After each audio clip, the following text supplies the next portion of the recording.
Mark Zuckerberg, and we asked him pretty straightforward questions about how the company works and safeguards children and teens on Instagram. Facebook dodged, ducked, sidetracked, in effect misled us. So I'm going to ask you a few straightforward questions to break down some of what you have said, and if you can answer them yes or no, that would be great. Has Facebook's research, its own research, ever found that its platforms can have a negative effect on children and teens' mental health or well-being? Many of Facebook's internal research reports indicate that Facebook has a serious negative harm on a significant portion of teenagers and younger and children.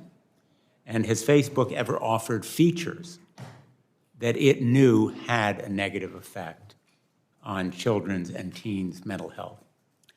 Facebook knows that its amplification algorithms, things like engagement-based ranking on Instagram, can lead children from very innocuous topics like healthy recipes. I think all of us could eat a little more healthy, all the way from just something innocent like healthy recipes to anorexia promoting content over a very short period of time. And has Facebook ever found, again in its research, that kids show sign of addiction on Instagram? Facebook has studied a pattern that they call problematic use, what we might more commonly call addiction. It has a very high bar for what it believes it is. It says you self-identify that you don't have control over your usage and that it is materially harming your health, your schoolwork, or your physical health. 5 to 6% of 14-year-olds have the self-awareness to admit both those questions. It is likely that far more than 5 to 6% of 14-year-olds are addicted to Instagram. Last Thursday, my colleagues and I asked Ms. Davis, who was representing Facebook, about how the decision would be made whether to pause permanently Instagram for kids. And she said, quote, "There's no one person who makes a decision like that. We think about it that collaboratively." It's as though she couldn't mention Mark Zuckerberg's name. Isn't he the one who will be making this decision from your experience in the company? Mark holds a very unique role in the tech industry in that he holds over 55% of all the voting shares for Facebook. There are no similarly powerful companies that are as unilaterally controlled. And in the end, the buck stops with Mark. There's no one currently holding Mark accountable but himself. And Mark Zuckerberg, in effect, is the algorithm designer-in-chief, correct? I received an MBA from Harvard, and they emphasized to us that we are responsible for the organizations that we build. Mark has built an organization that is very metrics-driven, it is intended to be flat. There is no unilateral responsibility. The metrics make the decision. Unfortunately, that itself is a decision. And in the end, if he is the CEO and the chairman of Facebook, he is responsible for those decisions. The buck stops with him. The buck stops with him. And speaking of the buck stopping, you have said that Facebook should declare moral bankruptcy. I agree. Yeah. I think its actions and its failure to acknowledge its responsibility indicate moral bankruptcy. There is a cycle occurring inside the company where Facebook has struggled for a long time to recruit and retain the number of employees it needs to tackle the large scope of projects that it has chosen to take on. Facebook is stuck in a cycle where it struggles to hire. That causes it to understaff projects, which causes scandals, which then makes it harder to hire.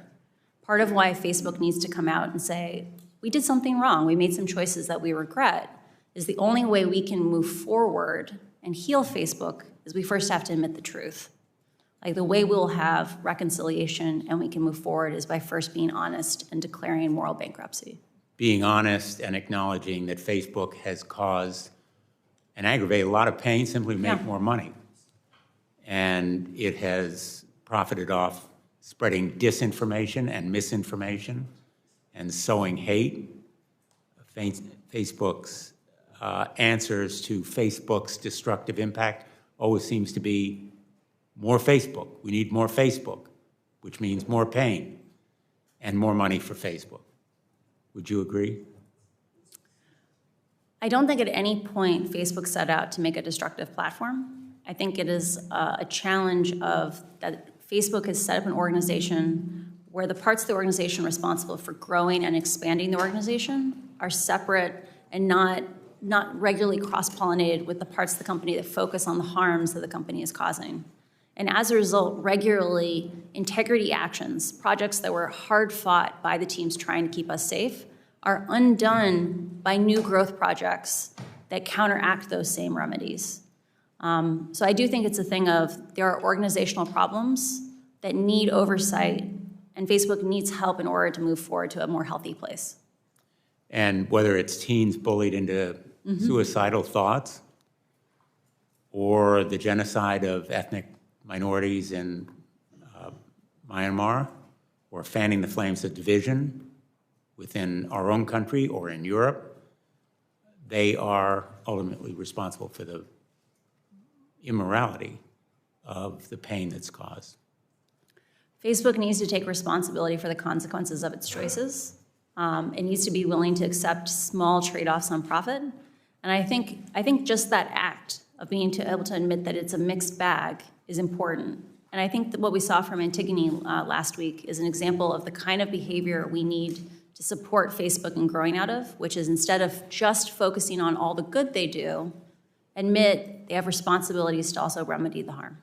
But Mark Zuckerberg's new policy is no apologies, no admissions, no acknowledgement, nothing to see here.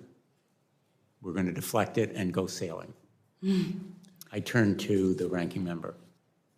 Thank you, Mr. Chairman. Thank you.